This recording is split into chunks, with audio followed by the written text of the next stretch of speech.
한때 모텔은 가장 돈 잘 버는 사업 중 하나였습니다. 부동산이 좋은 자리에 건물 하나 세우고 객실 몇십 개를 갖추면 그 다음부터는 돈이 굴러 들어온다는 이야기가 있었습니다. 손님이 들어오고 나가고 또 들어오고 하루에도 여러 번 같은 객실에서 수입이 발생합니다. 인력도 많이 필요하지 않습니다. 체크인 카운터 직원 한두 명, 청소 담당 몇 명이면 됩니다. 투자 대비 수익률이 높고 현금이 바로바로 들어오는 구조. 그래서 한때 모텔은 자영업계에서 가장 부러움을 사는 업종 중 하나였습니다. 실제로 1990년대부터 2000년대 그리고 2010년대 초반까지 모텔 업주들 중에는 상당한 수익을 올린 분들이 많았습니다. 도심 번화가 근처, 터미널 주변, 관광지 입구 이런 자리에 모텔 하나 잘 잡으면 자식들 교육 걱정 없이 살 수 있다는 말이 실감 나던 시절이었습니다. 그런데 지금 그 모텔들이 무너지고 있습니다. 한때 화려한 간판으로 밤을 밝히던 모텔 건물들이 불이 꺼진 채 방치돼 있습니다. 리모델링을 못한 채 오래된 시설로 버티는 업주들이 늘고 있습니다. 폐업하고 건물을 내놓아도 팔리지 않는 경우도 있습니다. 도심 모텔촌의 분위기가 불과 10년 전과 비교해 완전히 달라졌습니다. 왜 모텔 시장은 갑자기 무너지기 시작했을까요? 한때 황금산업이라 불리던 업종이 왜 위기에 빠졌을까요? 앞으로 모텔은 정말 사라지게 될까요? 오늘은 이 질문들에 하나씩 답해드리겠습니다.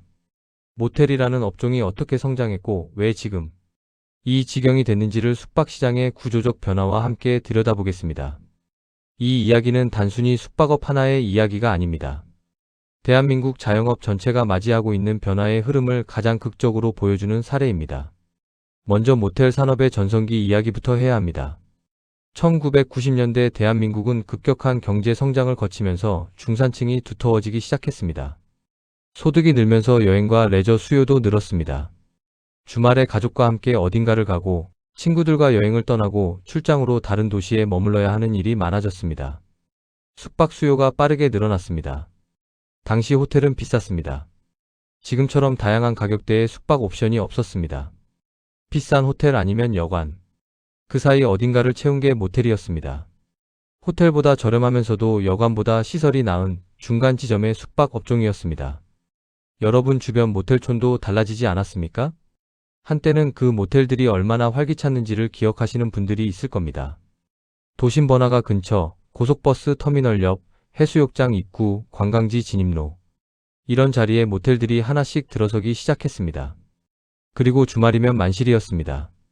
금요일 저녁만 되면 체크인 카운터 앞에 줄이 서고 토요일 밤엔 빈 방을 구하기 어려웠습니다. 이 수요가 몇십 년 동안 꾸준히 유지됐습니다. 모텔은 한때 대표적인 황금 자영업이었습니다. 무엇이 모텔을 그렇게 매력적인 사업으로 만들었을까요? 몇 가지 이유가 있습니다. 우선 현금 흐름입니다. 모텔은 현금 장사의 대표적인 업종이었습니다. 손님이 들어오고 나올 때마다 바로 수입이 발생합니다.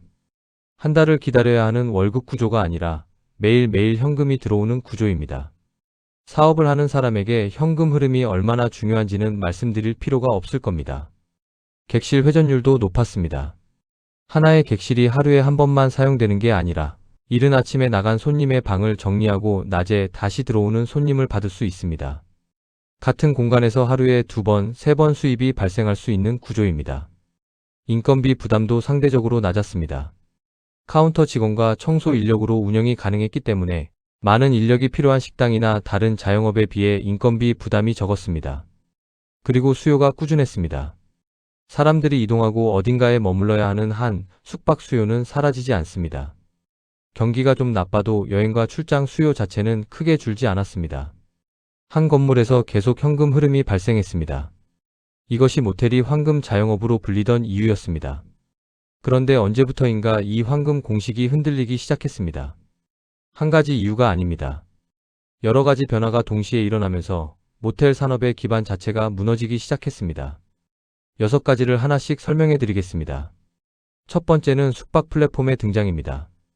야 놀자, 여기 어때?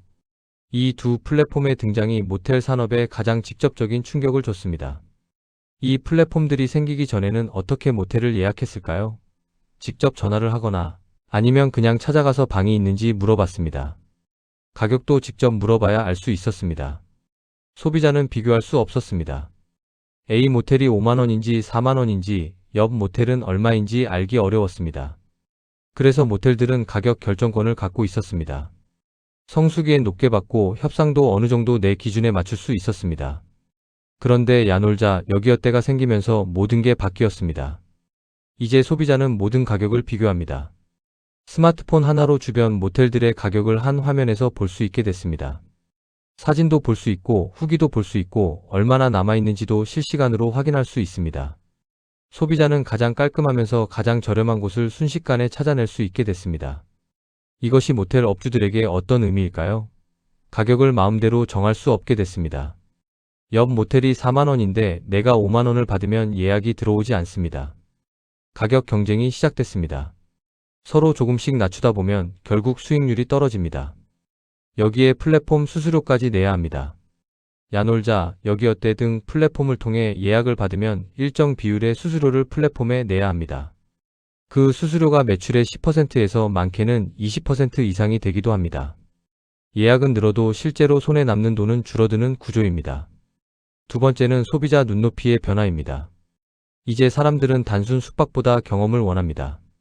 10년 전과 지금 사람들이 숙박에서 원하는 것이 바뀌었습니다. 과거에는 깨끗하고 편안하게 쉴 수 있는 곳이면 충분했습니다. 그런데 지금은 다릅니다. 인스타그램에 올릴 수 있는 감성적인 공간, 힙한 인테리어, 탁 트인 전망, 프라이빗한 풀 빌라. 숙박 자체가 여행의 목적이 되는 시대가 왔습니다. 젊은 세대는 특히 그렇습니다. 어디서 자느냐가 중요한 여행의 일부가 됐습니다. 모텔에서 자는 것보다 조금 더 돈을 내더라도 감성적인 펜션이나 분위기 있는 호텔에서 자는 것을 선택하는 소비자가 늘었습니다. 반면 모텔은 어떻습니까? 오래된 건물, 비슷비슷한 인테리어, 딱히 특별한 경험이 없는 공간. 경쟁력이 약해질 수밖에 없는 위치에 놓이게 됐습니다. 비즈니스 출장객도 달라졌습니다. 예전에는 출장 예산이 제한적이면 모텔에서 묵었습니다. 하지만 지금은 비즈니스 호텔과 모텔의 가격 차이가 크지 않은 경우도 많습니다. 조금만 더 내면 더 좋은 경험을 할 수 있다면 대부분의 사람들은 더 좋은 쪽을 선택합니다. 세 번째는 모텔 공급 과잉입니다. 황금 자영업이라는 소문이 퍼지면서 너무 많은 사람들이 모텔 사업에 뛰어들었습니다.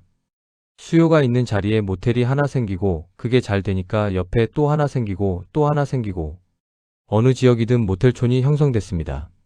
그런데 수요는 한정적인데 공급이 넘쳐나기 시작했습니다. 같은 자리에서 비슷한 가격, 비슷한 서비스로 경쟁하는 모텔이 너무 많아진 겁니다. 공급 과잉은 필연적으로 가격 하락으로 이어집니다. 가격이 내려가면 수익률이 떨어지고 수익률이 떨어지면 시설 관리와 리모델링에 투자하기 어려워집니다. 시설 투자가 안 되면 경쟁력이 더 떨어집니다. 악순환이 시작됩니다. 네 번째는 노후 시설 문제입니다. 시설이 낡는 순간 경쟁력이 무너집니다. 모텔 건물은 지어지고 나면 해마다 낡아갑니다. 카펫이 헤어지고 벽지가 변색되고 욕실 타일이 갈라지고 침대 매트리스가 꺼집니다. 소비자들은 이런 것들에 매우 민감합니다. 플랫폼에 올라온 사진을 보고 예약했는데 막상 들어가 보면 사진과 다르다는 후기, 오래되고 냄새가 난다는 후기. 이런 것들이 쌓이면 예약이 줄어듭니다. 리모델링을 해야 합니다. 객실 하나를 새로 꾸미는데 수백만 원이 들고 건물 전체를 리모델링하면 수억 원이 듭니다. 수익이 줄어든 상황에서 이 돈을 어디서 구합니까? 대출을 받아야 합니다. 이자가 나갑니다. 이자를 갚으려면 더 많은 예약이 있어야 합니다. 하지만 낡은 시설로는 예약이 늘지 않습니다. 이 딜레마에서 빠져나오지 못하는 모텔들이 전국에 있습니다. 리모델링할 자금은 없고 그렇다고 낡은 상태로는 경쟁이 안 되고 버티다 결국 문을 닫는 수순이 됩니다. 다섯 번째는 인구 감소와 소비 방식의 변화입니다. 대한민국의 인구가 줄고 있습니다.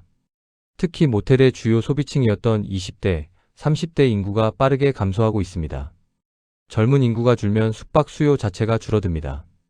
여기에 소비 방식도 바뀌었습니다. 예전엔 자동차 여행을 하다가 저녁이 되면 근처 모텔에 들어가는 경우가 많았습니다. 즉흥적인 숙박이었습니다. 그런데 지금은 여행 전에 미리 숙박을 예약하는 게 당연한 시대가 됐습니다.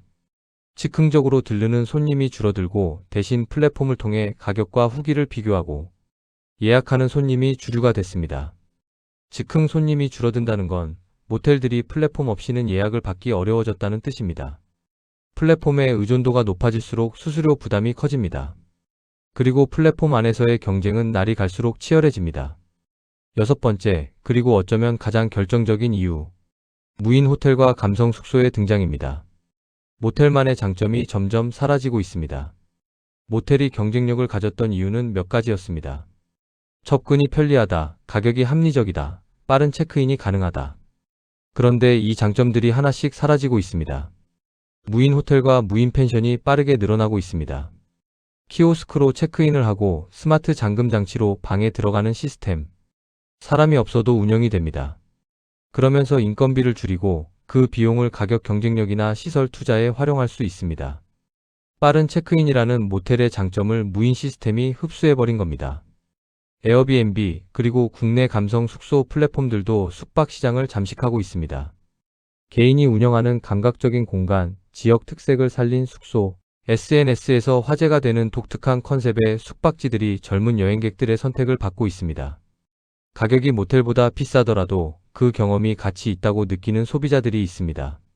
모텔이 점점 선택받지 못하는 자리로 밀려나고 있습니다.